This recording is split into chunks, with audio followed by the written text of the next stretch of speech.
네. 자, 시장이 계속해서 부진한 이유, 바로 금리 인하에 대한 기대감이 줄었기 때문입니다. 이 부분을 좀 더 객관적인 지표를 가지고 분석해보는 시간을 가져보겠습니다. 오늘 처음으로 출연해 주시는데요. 이코노미 21의 양영빈 기자 자리해 주셨습니다. 어서 오십시오. 네, 반갑습니다. 네, 잘 부탁드립니다. 자, 우선 지표와 관련된 부분을 좀 오늘 다뤄보도록 하겠는데, 파월 의장도 고용에 대한 부분을 좀 주의 깊게 보고 있다고 했었고, 이번 주 자체도 고용과 관련된 지표들이 많이 예정이 되어 있습니다. 졸트 2월 거 구인 건수를 이미 봤는데 네.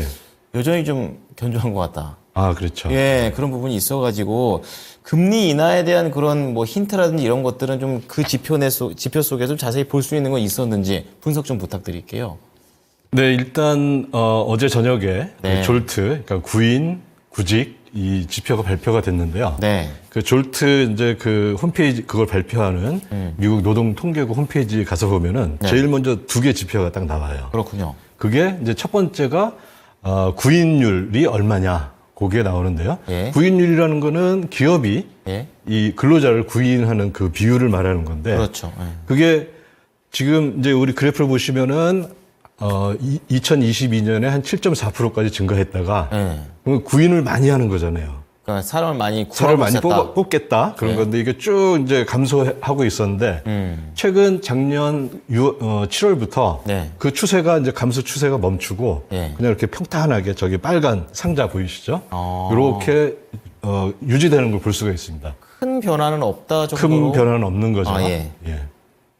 자, 그리고요. 그리고 이제 그다음 또 그래프를 한번 보시면요. 네. 이건 뭔가요? 요거는 고용률입니다. 네. 그러니까 이제 빈자리가 있을 때 네. 기업이 얼마나 사람을 뽑냐, 그게 있고, 그다음에 이 고용에 가는 건 기업뿐만이 아니라 예. 근로자들도 나 그만둘 거야, 뭐 퇴사? 자발적으로 퇴사하는 분도 있고, 예. 또 회사에서 해고하는 분들도 있고, 그렇죠. 뭐 여러 가지가 있겠죠. 그렇죠. 그런 것들을 다 이제 하나로 묶어서 그걸 또 이직률이라 하는데요. 그것도 마찬가지로 작년 7월 이후로 그 전에 쭉 내려오다가 작년 7월 이후로 쭉 이제 평탄한 요 빨간 상자 안에 있는 것처럼 평탄한 모습을 보이고 있습니다. 네. 자, 그러면은 이제 그러니까 뉴스를 보니까 1,000만 건 이하에서 계속 저렇게 유지하고 있다는 것 자체가 계속해서 강한 고용이 지속되고 있다. 그렇게 볼 수가 있죠. 네, 그런 거죠. 그리고 샌프란시스코 연은 총재하고 클리브랜드 연은 총재 역시 이런 이 상황들을 좀 보면서 금리를 계속 유지를 계속 할 것이다 이렇게 얘기하고 있는데요. 이 부분에 대해서도 같은 생각을 하고 계십니까? 네, 그러니까 고용이 이게 실업이 많아지거나 네. 그렇다면은 이제 금리를 좀 떨어뜨림으로 인해서 네. 다시 고용을 활성화해주고 해야 되는데 이게 고용이 사실 지금 수준도 이게 뭐 낮은 수준이 아니거든요. 네네. 이게 계속 유지가 되니까 여기서 괜히 그 금리를 인하했다가 네. 인플레이션만 올리는 거 아니냐 이런 생각을 할 수가 있는 거겠죠. 그럼 시장에서는 지금 많이 내려와 있지만 네. 지금보다 더 내려가는 그림이 나와야 좋은 겁니다. 그래야 이제 금리 인하가 네. 그러면 이제 연준도 이제는 우리 한번 금리 인하 해볼까 이런 생각을 하게 되겠죠. 근데 아직까지는 연준이 봤을 때 이 고용 지표를 봤을 때는 네. 금리 인하를 할 이유가 아직은 별로 없는 거죠. 그렇게 되는 거군요. 자, 그러면 3월 비농업 고용 지표도 지금 예정이 되어 있는 상황이잖아요. 네. 이제 그런 걸 봤을 때 이 부분도 지금 어떻게 전망하고 계시는지 궁금합니다. 뭐 고용이 이제 앞에 미국 노동통계국에서 네. 발표하는 그 자료가 이렇게 이제 지난달 수준을 거의 유지했는데요. 지지난달이죠. 1월, 지금 이제 우리가 본 게 2월 거니까요. 네. 근데 그 비농 관련한 고용도 그렇게 뭐 큰 변화는 없을 거라고 저는 보고 있습니다. 네. 그리고 지금 나와 있는 차트를 보게 되면 이건 좀 설명이 필요한 것 같습니다. 네. 네, 전체적인 흐름을 파악한다고 하셨는데 설명 좀 부탁드릴게요.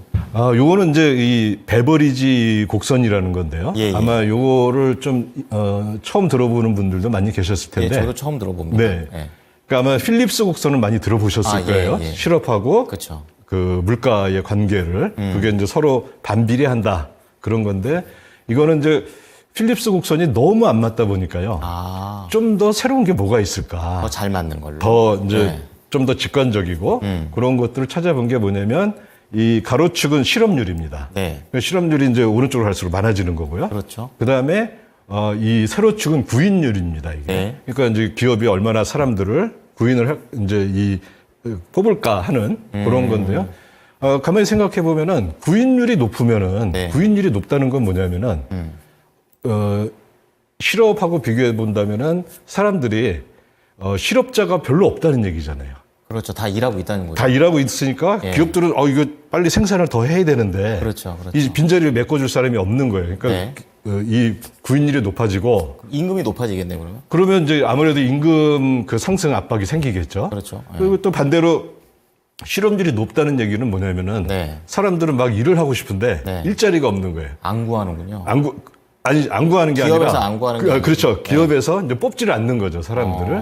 그래서 이 베버리지 곡선은 전체적으로 이렇게 우하향하는 네. 그런 이제 곡선을 그리는데 네. 이걸 딱 보면은 저기 이제 맨 밑에 보라색이 금융위기 이전입니다. 예.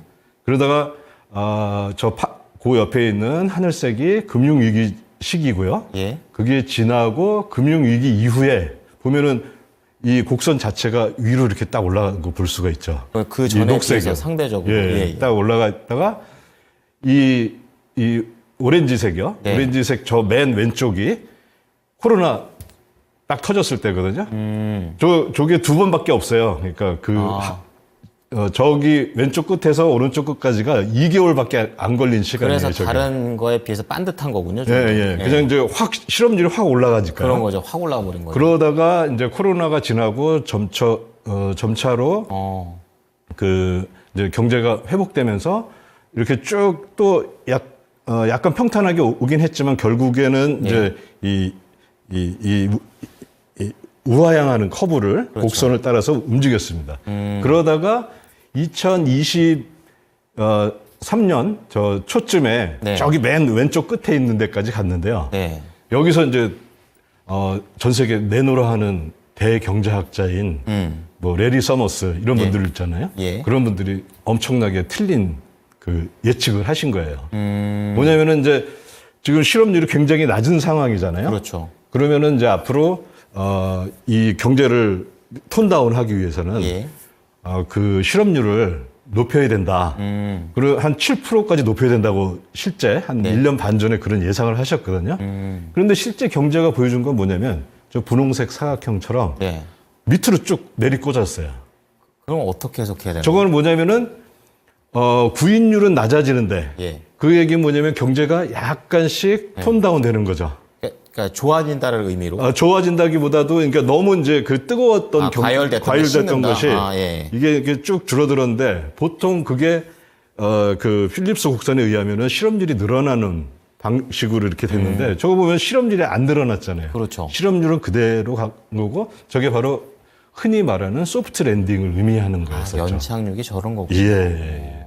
그래서 이제 이 곡선을 소개한 건 뭐냐면은 아까 봤던 그냥 구인율 하나만 본 거라든지 예. 뭐 또 구직률, 이직률 이런 거 하나만 본 거는 그 당시의 상황을 이제 어떻게 진행되는가 이런 걸 보여주는 거고 요거는 뭐냐면은 이 베버리지 곡선은 전체적으로 지금 우리가 어디에 와 있나 그러네요. 그런 것들을 보여주는 거라서 좀 장기적인 전망을 하거나 네. 지금 이제 앞으로 우리 어떻게 될 것 같다 그런 걸 하는데 아주 좀 좋은 그런 거라서 제가 한번 이렇게 소개를 해봤습니다. 네. 이게 주제에서 말씀하셨던 대로 파월은 알고 있었다라는 게 바로 이제 이런 걸 두고 하는 얘기인 그렇죠. 것 같습니다. 예, 예. 원하던 대로 소프트 랜딩을 하고 있는 미국 경제라고 말씀을 하신 것 같아요.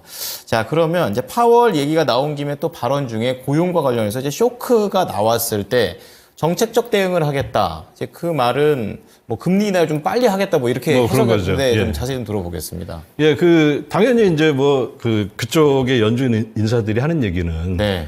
이제 이 데이터 디펜던트라고 주로 보통 그렇게 표현을 하시는데 매우 조심하시더라고요. 네. 예. 그러니까 데이터가 들어오면은 우리는 그걸 갖고 이제 판단하겠다. 그런 건데 네. 사실 연준에 이제 두 가지 그 책무가 있잖아요. 하나는 물가 안정이고 그러게요. 하나는 이제 그 완전 고용, 그 고용을 이제 최대한 일으키는 건데 두 가지가 굉장히 중요한 거거든요. 근데 이제 고용이 만약에 실업자가 많이 양산이 된다. 네. 그러면은 이제 연준으로서는 실업자를 줄이기 줄여야죠. 위해서는 네. 당연히 금리 인하 뭐 연준이 할 수 있는 정책은 그거밖에 없잖아요. 연준은 재무부가 아니기 때문에 뭐 재정 정책을 할 수 있는 것도 아니고요. 이렇게 간접적인 정책으로만. 예, 그것만 통화 대응하는 정책만 거고. 써야 되는 거니까. 예. 그런데 지금 이 고용 지표를 보면은 네. 뭐 굉장히 좋아요. 그러니까 견조하죠. 예, 아주 견조하고. 네, 저게 좀 꺾여야 되는데. 네, 저게 꺾여야 네. 뭐 5월에 금리 인하를 한다든지 그렇죠.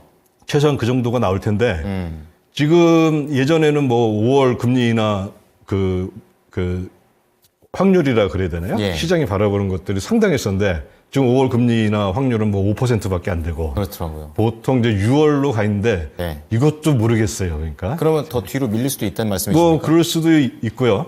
근데 이렇게 뭐 고용이 좋고 네. 그다음에 또 하나 이제 미국 성장이 또 너무 좋아요.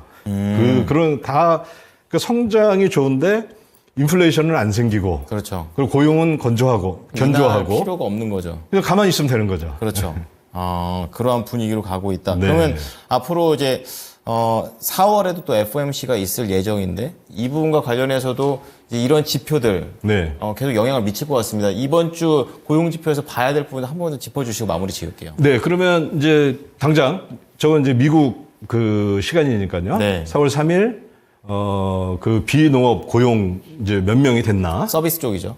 다 예, 그렇죠. 다 나오는 거죠. 예. 예. 그다음에 4일에는 실업 수당을 얼마나 청구를 했냐. 그러니까 이거 뭐 이제 실업자가 되면은 네. 우리처럼 이제 그 실업 보험 같은 급여를 받는 급여가 거죠. 있으니까요. 저게 높게 나와야지 실업자가 많은 거죠. 그렇다고 볼 수 있는 예, 거죠. 예, 그리고 이제 실업자 상태에 계속 머물러 있는 거겠죠. 네. 그래서 저게 있고 그다음에 이제 제일 중요한 5일에는 이제 실업률이 이제 저게 제일 중요하고. 예, 그렇죠. 실업률이 나오는데 뭐 지금 분위기로서는 네. 그냥 기존에 있었던 3.9%이 정도를 그대로 뭐 그 정도 수준이지 않을까. 근데 이게 만약에 이제 뭐 4.5% 이렇게 될 리는 없겠지만 네. 그렇게 되면은 이제 연준은 아마 금리 인하를 이제 시그널을 보내겠죠. 근데 제가 봤을 때는 뭐 그리고 많은 분들이 봤을 때 뭐 네. 그냥 5월 보다는 초에 있는 이제 그 FOMC에서는 뭐 금리 인하 거의 안 할 거라고 시장도 그렇게 보고 있고 네.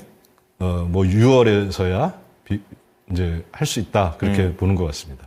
이거는 마지막 이거 어떤 겁니까? 예, 요거는 이제 뭐냐면은 우리가 이제 그 가끔 가다가 연방기금 선물 네. 그게 선물이 있는데 예. 그걸로 이제 금리 인하가 몇 % 될 거다. 그렇게 보는 것도 있습니다. 예, 그렇게 이제 하는데 요 파란색이 6월물이에요. 예. 6월 마지막 날이 만기인 선물이고 예. 저 오렌지색은 9월 마지막이 그 만기인 선물인데 이 파란색 보면은 이제 지금 거의 5.25%예요. 그렇죠. 그 얘기는 뭐냐면은 6월까지도 거의 그냥 그대로 있을 시장은 이제 그런 식으로 이제 보고 있다는 거죠. 자, 그럼 결론적으로는 금리 인하는 하반기 때 할 확률이 더 높아진 상황을 지금까지 지표로 봤을 때 해석해 볼 수 있다는 거군요. 그렇죠. 예. 네. 알겠습니다. 그럼 오늘 채권 플로어 관련해서는 이러한 부분도 좀 잘 반영해서 좀 시장 대응 해보도록 하겠습니다. 감사합니다. 네, 감사합니다. 네, 채권 플로우 양영빈 기자였습니다.